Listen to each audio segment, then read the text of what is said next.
우리가 사람을 선택하는 데에는 나름대로 선택의 기준이 있습니다. 학교든지 직장이든지 사람을 뽑을 때에는 어떤 선택의 기준을 가지고 사람을 뽑게 되는 것입니다.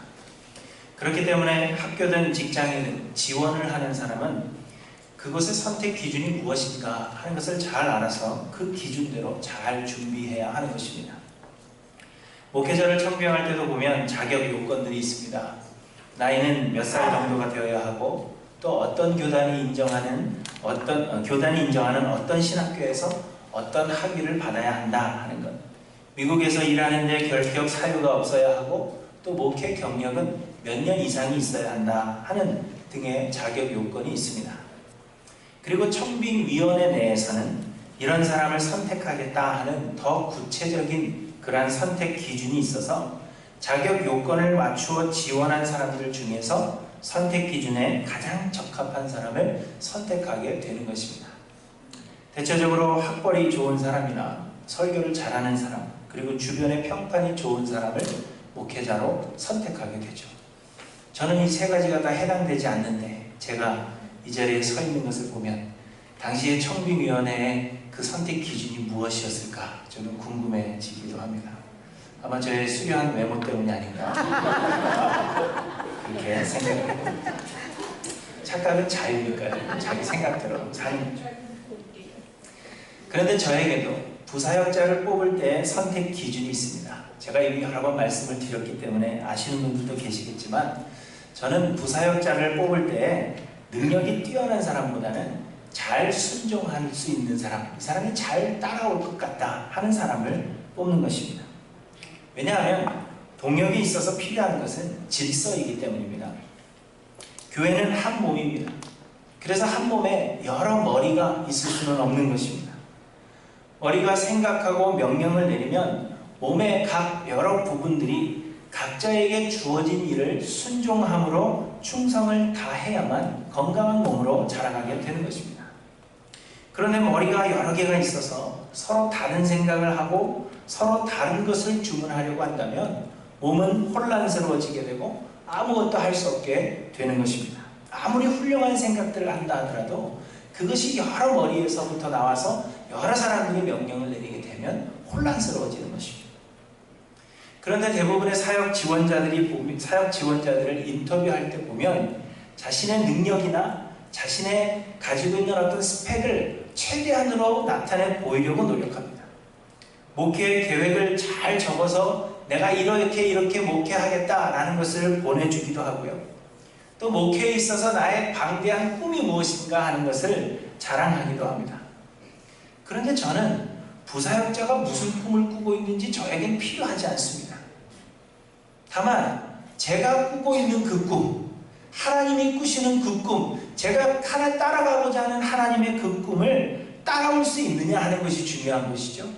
부사역자가 놀라운 방대한 목회의 어떤 계획을 세우고 이건 저에게는 아무런 소용이 없는 겁니다. 그래서 저는 선택하지 않습니다. 담임 목사의 목회를 도와서 시너지 효과를 내야 되는데 자기 생각이 앞서면 결국은 분열할 수밖에 없기 때문입니다. 또한 교회는 어떤 목적을 두고 그 목적을 성취해내는 사회단체가 아닙니다. 대신 교회는 가족이라 그렇게 말씀하셨습니다. 가족은 어떤 목적이 있어서 스스로 선택한 단체가 아닙니다. 여러분의 가족을 한번 생각해 보십시오. 여러분의 가족이 누군가가 선택해서 가족이 되었습니까? 어떤 목적을 가지고 있습니까? 그렇지 않습니다. 하나님께서 그저 화목하게 하시고 하나 되게 하시기 위해서 하나님께서 불러주신 유기체들입니다. 그렇기 때문에 부사역자가 어떤 큰 능력을 가지고 있어야 하는 것은 아니라는 생각이 저에게 있습니다. 그래서 저는 학업 성적이나 능력보다는 하나 되기 위해서 자신의 뜻을 내려놓을 수 있는 사람, 목사가 무엇을 말하든지 그것을 따라올 수 있는 팔로워들을 저는 선택하고자 노력하는 것입니다. 그렇다고 저희 교회 부사역자들이 다 능력이 없다, 그런 이야기는 결코 아닙니다. 여러분 오해하지 마시기 바랍니다. 저희 교회 부사역자들은 모두 능력이 뛰어나고요, 또 열심으로 사역을 합니다. 그렇지만 그보다도 자신의 생각보다도 배우려고 하는 그러한 겸손한 마음으로 순종을 잘하는 분들이다 저는 그렇게 말씀을 드리는 것입니다. 그런데 하나님께서 하나님의 사역을 감당할 자들을 선택하시는 것도 동일합니다. 한국교회는 지금까지 하나님은 준비된 자를 쓰신다 하는 그런 생각 속에 묶여 있었습니다. 그래서 사람들은 하나님께 쓰임받기 위해서 열심으로 준비를 하는 것입니다. 지식을 키우고 실력을 키우고 경제적인 능력을 키우고 여러 가지 능력들을 키우고 또 사람들이 가질 수 없는 신령한 은사들을 간구하고 구하여서 하나님께 쓰임받을 수 있는 준비된 자가 되기를 노력하는 것입니다. 하지만 하나님은 정말 준비된 자를 사용하시는가 하면 그렇지 않다는 것을 성경의 여러 선조들의 예를 통해서 알 수가 있습니다. 하나님은 아브라함을 선택하셨습니다. 그러나 여러분, 아브라함의 집은 우상을 만들던 집안이었습니다. 그냥 우상을 숭배하는 것을 넘어서 우상을 만들어서 팔고 그것으로 인해서 생계를 유지하는 가족이었다는 것입니다. 아브라함은 자기의 목숨을 부지하기 위해서 자기 아내를 누이라고 2번이나 속였던 아주 형편없는 그러한 사람입니다. 하나님은 모세를 선택하셨습니다. 그러나 모세는 역시 실패자였던 것을 여러분 기억하실 것입니다.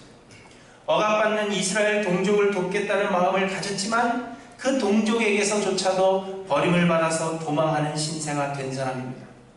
말이 어눌하고 자신감마저 잃어버려서 이제는 그저 광야에서 양을 돌보는 그러한 삶을 살던 은둔자의 삶을 살던 모세를 하나님은 선택하신 것입니다.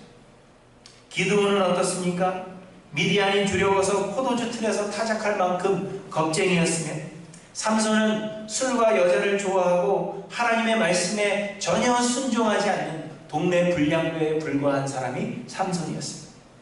신약으로 넘어가서도 베드로를 비롯한 예수님의 제자들은 모두 못 배우고 가진 것 없는 그러한 사람들이었고 또 예수님과 버텼던 그러한 사람들을 보면 세리와 창기들, 세상에서 인정받지 못하고 조롱받던 사람들이 대부분이었던 것을 보게 됩니다. 사도 바울은 예수 믿는 자들을 잡아 핍박하던 사람이었으며 디모데는 몸과 마음도 너무나도 연약하여서 목회에 적합하지 않은 그러한 사람이었습니다. 그럼에도 하나님은 그런 자들을 선택하여 사용하셨다는 것을 우리에게 말씀하고 있습니다.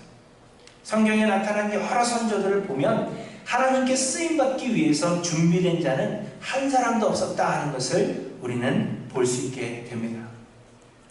그러면 하나님은 어떤 사람들을 사용하셨는가 하면 하나님도 역시 하나님께 순종할 수밖에 없는 연약한 자들을 곧 팔로워들을 사용하셨다는 것을 우리에게 말씀해 주십니다. 하나님을 위해 일하겠다는 열정이 뛰어나고 사역의 계획이 분명하며 모든 능력에 뛰어난 사람들을 선택하신 것이 아니라 하나같이 모자라고 하나같이 부족한 면이 많은 사람들, 너무나도 연약하여서 하나님을 온전히 의지할 수밖에 없는 사람들을 하나님은 사용하셨다 하는 것을 우리에게 보여주십니다. 왜냐하면 하나님은 하나님의 영광을 나타내기 원하시기 때문입니다.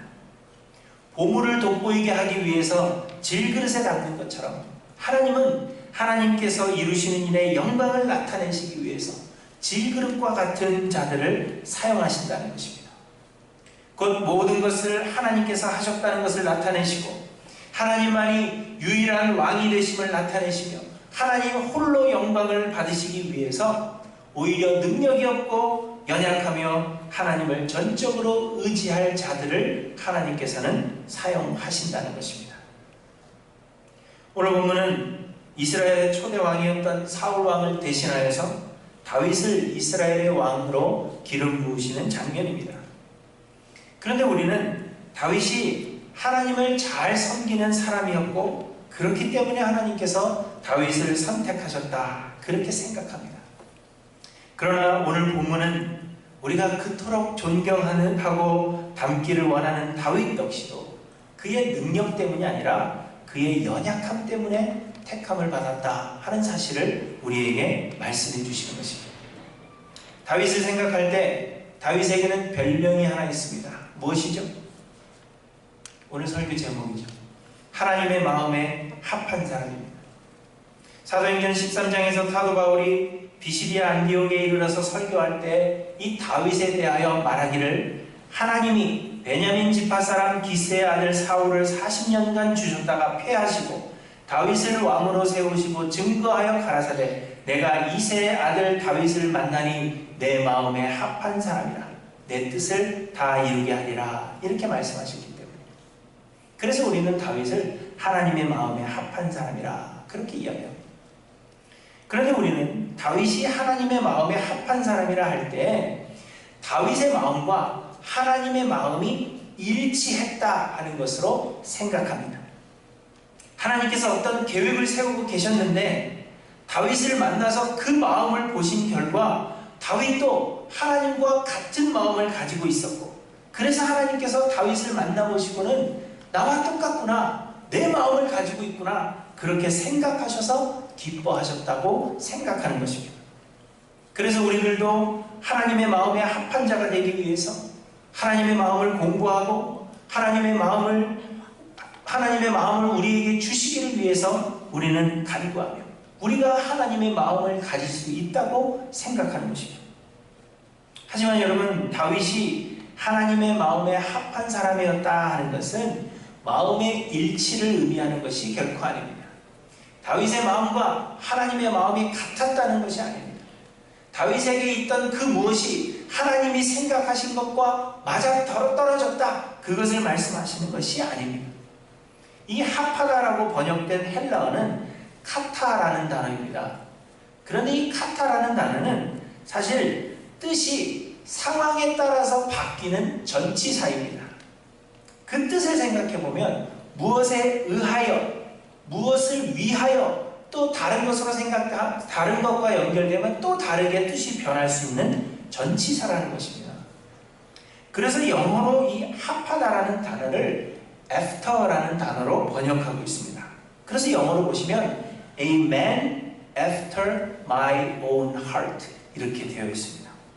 곧 일치라고 보기보다는 하나님의 마음에 합했다는 것이 일치, 동일하다가 아니라 follow, 따라간다라는 그런 의미가 더욱 강한 것입니다. 하나님의 마음에 합한 사람이다 하기보다는 하나님의 마음에 의한 사람, 하나님의 마음을 따라갈 사람 그렇게 번역하는 것이 타당하다는 것입니다.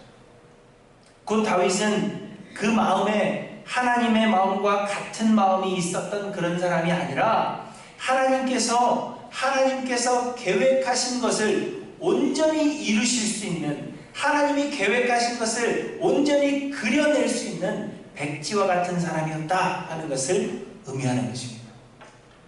자신의 생각이나 의지로 가득해 있어서 그것을 하나님께서 기뻐하시는 것이 아니라 하나님께서 다윗을 통해서 무엇을 행하시든지 순종할 수 있는 백지와 같은 사람, 하나님을 온전히 의지할 수밖에 없어서 하나님이 하셨다 하는 것을 나타낼 수 있는 사람이었기 때문에 하나님께서 다윗을 보시고는 내 마음에 든다, 내 마음을 따라올 자고 내 마음에 의해서 활동할 수 있는 사람이라 하는 그러한 의미로 기뻐하신 것임을 우리에게 말씀해 주시는 것입니다. 그래서 사도행전의 말씀을 계속해서 보시면 내가 이새의 아들 다윗을 만나니 내 마음에 합한 자라 내 뜻을 이루리라 이렇게 말씀하십니다. 영어 성경에서는 그 의미가 더 정확합니다. He will do everything I want him to do 이렇게 되어 있습니다. 다윗이 자신의 뜻을 이룰 것인데 하나님의 마음에 그것이 들었다는 것이 아니라 하나님의 마음을 따라서 하나님께서 원하시는 모든 것을 이룰 것이라는 것을 말씀하고 있는 것입니다. 그러므로 사랑하는 성도 여러분, 우리 할렐루야 교회 모든 성도님들은 하나님의 마음에 합한 자들이 되시기를 바랍니다. 그러나 우리의 마음속에 있는 그 무엇이 하나님의 생각과 일치하는 합한 사람이 아니라 우리의 것을 내려놓아서 다 버려서 하나님께서 무엇을 말씀하시든지 그것을 따라가고 순종할 수 있는 하나님의 마음에 합한 사람들이 모두 되시기를 바랍니다.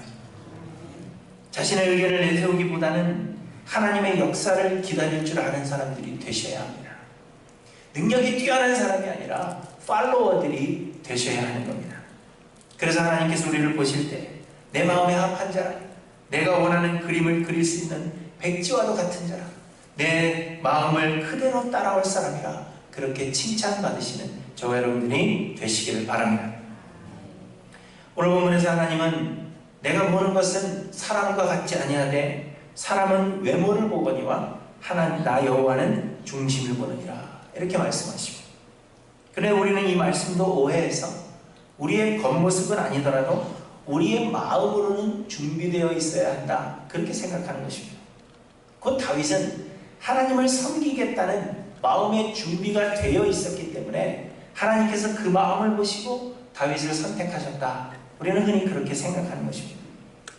그러나 여러분, 하나님께서 사람의 외모를 보지 아니하신다는 것은 단지 우리 겉모습을 안 보신다 그런 것을 의미하는 것이 아니라 사람들이 보는 기준으로, 사람의 기준으로 사람을 판단하지 않으신다는 의미입니다. 그것이 겉모습이든 혹은 속마음이든 사람이 보는 것을 보지 아니하시고 사람들이 중요하게 여기는 것을 하나님께서 중요하게 여기시는 것은 아니라는 의미입니다. 반대로 하나님께서 그 중심을 보신다는 것은 마음이 준비되어 있는지, 하나님을 사랑하는 마음이 진실한지 그것을 중요하게 생각하신다는 의미가 아니라, 하나님은 사람의 기준으로 판단할 수 없는 기준으로, 사람의 눈, 사람의 관점으로 볼 수 없는 그 기준을 보신다는 것을 의미하고 있는 것입니다. 그것이 원서에서 말하는, 원서에서 보여주시는 것에 가장 가까운 의미입니다.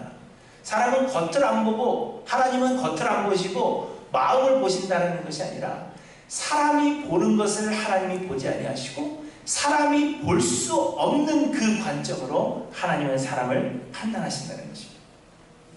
그럼 우리가 흔히 생각하는 것처럼 다윗의 마음속에 하나님을 위해 목숨을 바치겠다는 그런 결단이 있었던 것이 아니라는 것입니다. 다윗에게 하나님을 사랑하고 하나님을 위해 희생할 마음이 있었기 때문에 하나님이 그 마음을 보시고 다윗을 선택한 것이 아니라는 것입니다. 여러분, 다윗은 한낱 양치기에 불과했습니다.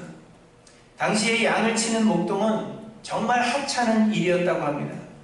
어떤 특별한 기술이 필요한 것도 아니고요, 머리가 좋아야 하는 것도 아니고, 그저 양들을 풀밭으로 데리고 나가서 꼴을 먹이고 들어오면 되는 그런 하찮은 일이었기 때문에 나이가 어리거나 정말로 할 일이 없는 사람, 아무것도 할 수 없는 그러한 사람들이 하는 일이 양치기였습니다.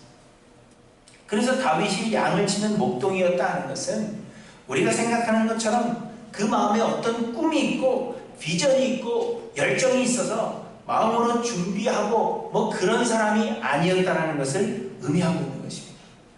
양이나 치며 노래나 부르는 그러한 사람이 여러분 무슨 미래에 대한 꿈과 희망을 가지고 있었겠습니까? 양치기 소년 기억나시죠? 양을 치는 게 얼마나 지루하고 할 일이 없었던 일이었으면 늑대가 나타났다 3번이나 소리를 질렀겠습니까? 그냥 그런 사람들이 하는 일이 양치기입니다. 그래서 사무엘이 기름 부을 자를 찾아왔을 때 그의 아버지조차도 다윗은 안중에도 없었던 것을 볼 수 있습니다. 11절에 아버지가 그렇게 이야기하죠. 아직 막내가 남았는데 그는 양을 지키나이다, 이렇게 이야기합니다. 이게 무슨 의미인지 아십니까? 아들이 아직 하나 있긴 한데 걔는 그냥 양이나 치는 애예요, 그런 의미죠. 그 아이는 볼 필요가 없습니다, 그런 의미입니다. 12절에는 다윗에 대해서 묘사를 합니다. 이제 다윗을 그래도 데리고 와라, 그래서 데리고 왔는데 사울이 다윗을 보니까 그의 빛이 붉고 눈이 빼어나고 얼굴이 아름답더라, 이렇게 묘사합니다. 그런데 여러분, 이는 다윗의 외모를 칭찬하는 게 결코 아닙니다. 다윗의 외모를 칭찬하는 게 아니라 다윗은 기생오라바이 같이 생겼다, 그 의미입니다. 남자에게 기생오라바이 같다 하는 말은 결코 칭찬이 아닙니다. 저도 어릴 때부터 많이 들어온 이야기인데 그래서 제가 잘 아는데 정말 기분 나쁜 소리입니다. 왠 줄 아세요? 남자 옷이 못하게 생겼다, 이런 의미거든요. 그냥 이쁘장하게만 하고 연약하게 생겼고 눈이 부리부리하면 겁쟁이라 그러잖아요. 눈이 크다 그러거든요. 그냥 보니까 아우 얘는 아니야, 얘는 안 될 것 같아, 그렇게 생긴 사람이었다는 것을 의미하는 것입니다. 그러니까 다윗은 누가 보더라도 그 마음속에 무슨 꿈이 있고 비전이 있고 하나님을 위해서 목숨을 내놓고 그럴 만한 사람이 아니었다는 것입니다. 정말 형편없는 사람, 정말 뽑는다고 하면 내다도 보지 않을 사람, 그러한 사람이 다윗이었다는 거죠. 그런데 하나님은 사람의 기준과는 다른 무엇인가를 보셨다는 것입니다. 사람의 눈으로는 주목할 수 없는 그 무엇인가를 다윗을 통해서 하나님께서 보셨다는 것입니다. 그런데 그것이 무엇이냐? 하나님께서 중요하게 여기시는, 사람들이 보지 않는데 하나님께서 보시는 그것이 무엇이냐? 곧 자신의 연약함, 자신의 보잘것없음을 인정하는 마음이었다 하는 것입니다. 다윗은 이스라엘의 왕으로 기름 부음 받을 자를 선택하는 과정에 자신이 배제되었다 하는 그 사실에 분을 내지 않았습니다. 형들은 모두 사무엘 앞으로 불려가는데 자신은 예전과 다를 바 없이 양을 치러 나가야 하는 것에 대해서 부당하게 생각하지 않았다는 것입니다. 왜냐하면 이는 너무나도 당연한 일이었고 자신에게는 능력이 없다라는 것을 그가 인정했기 때문입니다. 여러분 같으면 그렇게 하실 수 있겠어요? 형들이 다 왕으로 뽑히기 위해서 선을 보러 가는데 여러분 보고 나가서 차나 닦아라 그러면 가서 하실 수 있겠냐는 겁니다. 분을 낼 겁니다. 내가 뭐가 부족해서 나를 배제시킵니까? 그러나 다윗은 그러지 않았다는 거예요. 왜요? 너무나도 당연하게 생각했기 때문입니다. 그런데 하나님께서 다윗의 그런 마음을 기뻐하셨다는 것입니다. 자신의 연약함을 알기 때문에 개인적인 야망이 없는 사람, 그래서 모든 것이 하나님이 행하셨다는 것을 고백할 수 있는 사람을 선택하신 것입니다. 자신의 능력이 없음을 알기 때문에 하나님께서 들어 사용하시는 대로 순종하며 따라올 수밖에 없는 사람, 그렇게 하나님의 뜻을 이루고 난 뒤에는 내가 한 것이 아니라 모든 것이 하나님의 은혜였다라는 것을 고백할 수밖에 없는 사람, 그래서 하나님의 영광을 나타낼 수밖에 없는 사람을 하나님께서는 선택하신다는 것입니다. 하지만 다윗도 사람이죠. 그래서 하나님의 택하심을 받고 여러 일들을 경험하면서 그의 마음에 교만이 싹트기 시작합니다. 내가 했다라는 마음이 생기게 되고 내 자신이 드러나고 자신이 영광받고자 하는 그러한 마음이 그의 마음속에 싹트기 시작합니다. 그래서 하나님은 다윗의 일생의 그를 훈련시키셔서 교만한 마음을 가지지 못하도록 하시는 것이 다윗의 일생을 통해서 우리에게 말씀해 주시는 것입니다. 이처럼 하나님은 우리의 연약함을 기뻐하시며 자신의 보잘것없음을 인정하는 마음을 기뻐하시는 것입니다. 우리의 인생에 일어나는 모든 일들은 우리가 연약하다는 것을 깨닫게 하시는 하나님의 교훈입니다. 그러므로 우리는 매 순간 높아지려 하고 영광 얻고자 하며 나를 드러내고자 하는 마음, 내가 뭔가를 해결하겠다 하는 그런 마음을 쳐서 복종시키고 날마다 예수 그리스도의 십자가에 자기 자신을 못 박으며 하나님의 은혜 말고는 내가 살아갈 수 없음을 고백하며 하나님의 그 은혜 앞에 무릎 꿇는 연약한 자들이 되어야 한다는 것입니다. 그런데 우리는 모든 죄인이요 연약한 자들이면서도 예수 그리스도의 은혜로 구원을 얻은 자들임에도 불구하고 우리 자신의 연약함을 인정하는 것이 왜 그리도 힘이 든지 모르겠습니다. 그 알량한 자존심 때문에 사람들에게 비판받는 것을 견뎌내지 못하고 내 뜻대로 되어야 한다는 그 고집을 우리가 내려놓지 못하고 하나님께서 다 하실 것이라는 것을 잠시 기다릴 수 있는 그 인내가 우리들에게 없어서 우리가 얼마나 많은 일들을 우리의 생각대로 우리의 고집대로 해내가고 있는지 우리는 알 수 없습니다. 그러나 여러분 기억하시기 바랍니다. 하나님은 자기 능력이 뛰어난 사람을 사용하시는 것이 아니라 자기를 비우고 겸손한 자, 자신의 연약함을 인정하며 하나님의 은혜를 구할 수밖에 없는 자를 하나님은 사용하신다 하는 이 사실을 여러분 기억하시길 바랍니다. 나에게 능력이 없어서 여러분 실망하십니까? 실망하지 마십시오. 하나님께서 나의 능력 없음을 인정하고 하나님의 은혜 앞에 무릎 꿇을 때 하나님은 우리를 사용하실 것입니다. 여러분 혹 내 마음에 내가 했다라는 그런 마음, 내가 할 수 있다라는 마음이 생긴다면 내려놓으셔야 합니다. 버리셔야 합니다. 하나님은 우리의 능력을 사용하시는 것이 아니라 우리의 연약함을 사용하신다는 것을 여러분 기억하셔서 하나님 앞에 낮아지고 또 낮아지시는 저와 여러분들이 되시기를 바랍니다. 그래서 우리는 또 흔히 생각하기를 하나님께서 사람을 찾아다니신다 생각합니다. 그래서 하나님께서 사용하실 사람을 찾아다니시던 중에 다윗을 만나셨고 다윗을 보심에 기뻐하셨다 생각하는 것입니다. 왕으로 세울 좋은 사람이 이새의 아들 중에 있는가 하는 것을 보시다가 없어서 실망하고 있었는데 마지막에 다 포기하고 있었는데 아들이 하나 더 있다는 거예요. 그래서 믿져야 본전이다 생각하고 본 다윗이 하나님의 마음에 쏙 들었다 하는 것을 말씀하시는 것이 아니라는 것입니다. 예수님의 어머니 마리아를 이야기할 때도 우리는 동일한 생각을 하죠. 하나님께서 여러 처녀들을 먼저 찾아다니시면서 내가 처녀가 잉태하여 아들을 낳을 것이다 했는데 그 많은 처녀들이 아이고 하나님 이게 말이 되는 겁니까? 처녀가 어떻게 잉태합니까? 그렇게 다 거절했다는 것입니다.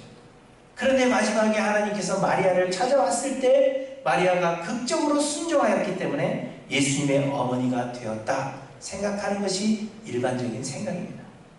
그러나 여러분 본문을 잘 보시면 아시겠지만 결코 그렇지 않다는 것을 알 수 있습니다. 하나님께서 사람을 찾아다니시다가 다윗을 만나시는 것이 아니라 처음부터 하나님은 다윗을 택하셨고 사무엘을 이새의 집으로 보내신 것입니다. 본문 1절에 보시면 내가 너를 베들레헴 사람 이새에게로 보내리니 이는 내가 그의 아들 중에서 한 왕을 보았느니라 말씀하십니다. 이미 택하셨다는 겁니다. 이미 선택하셨다는 겁니다. 그런데 사람의 생각이 다른 데 있어서 자꾸 다른 아들을 보내는 겁니다. 그래서 하나님께서 그들이 아니다 라고 말씀하시는 것입니다. 하나님은 이미 다윗을 선택하셨으며 다윗을 찾으러 사무엘을 보내셨던 것입니다. 저는 사무실에 이렇게 나와 있으면 제 막내딸이 제일 보고 싶습니다.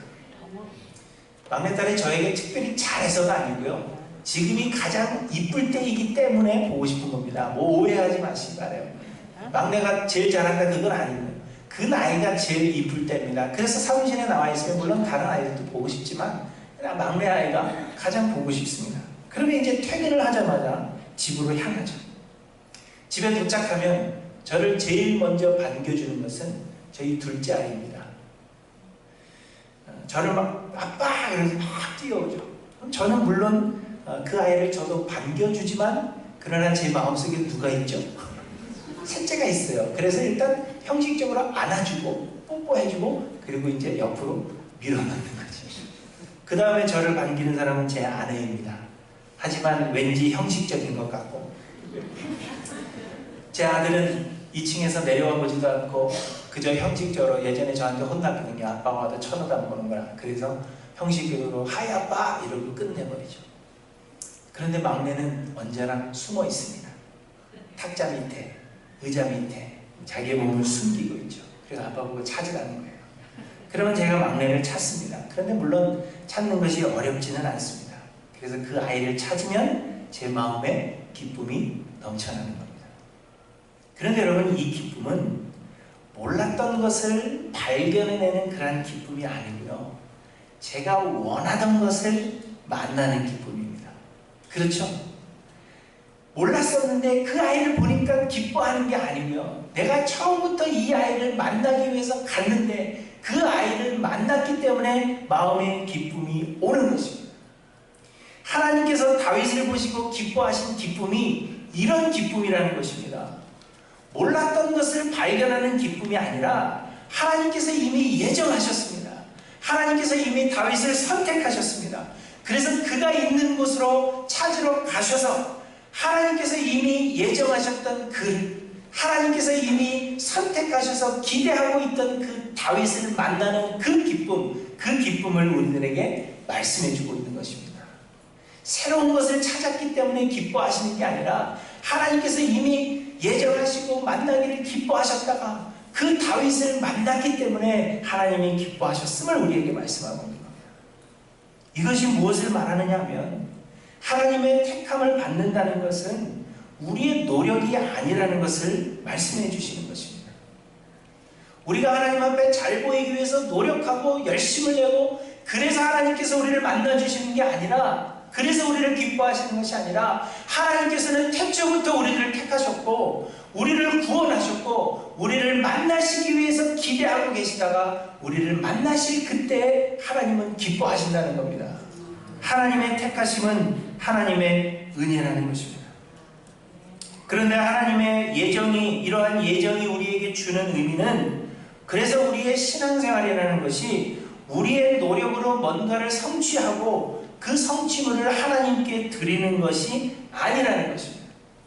지금 그것까지 대부분의 신앙인들이 그런 신앙생활을 해왔습니다. 하나님을 위해서 우리의 열심을 내고 그로 인해서 우리가 뭔가를 성취하고 그 성취한 열매를 하나님 앞에 드리면 하나님께서 기뻐하시고 또 우리에게 복 내려주시고 우리는 그 복을 받고 또 나가서 열심으로 일하고 성취하고 열매를 하나님 앞에 드리고 하나님은 또 기뻐하시고 또 복 주시고, 이러한 사이클로 우리의 신앙생활을 이해해 왔다는 것입니다. 그러다 보니까 뭔가를 이룬 사람, 뭔가를 깨달은 사람은 자신을 자랑하기에 바빴습니다.